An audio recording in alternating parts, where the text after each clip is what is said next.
March 15th, 2022.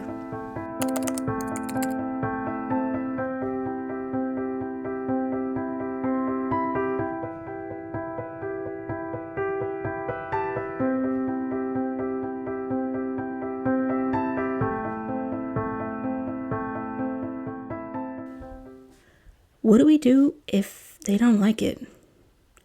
Well, I guess even if no one wants it, at least we know we tried. And that's all we can do, is just try our best and then see what happens. The first week of March was so stressful. The business I'd been working on for a year was finally ready to launch. Well, almost. We still needed to put the finishing touches on the website, make sure shipping was charging accurately for the various box sizes and weight configurations, and a handful of other tasks that occupied my to-do list that week. Making lists are one of my coping strategies for stressful situations.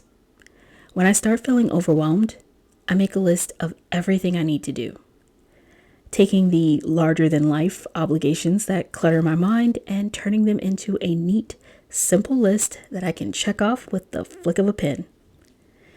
And suddenly, what seemed too big to face becomes manageable. I'm not paralyzed by panic. I have a game plan, a strategy, a way forward. The list helped keep me focused, as each day leading up to launch day slipped away faster than the day before it.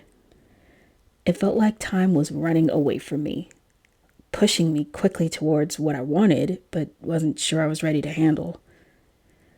Launch day meant showing everyone what we'd created, then waiting with bated breath to see if they loved it, hated it, wanted it, or rejected it. As the first orders came in, the knot in my stomach began to unwind because of the messages that came with the orders.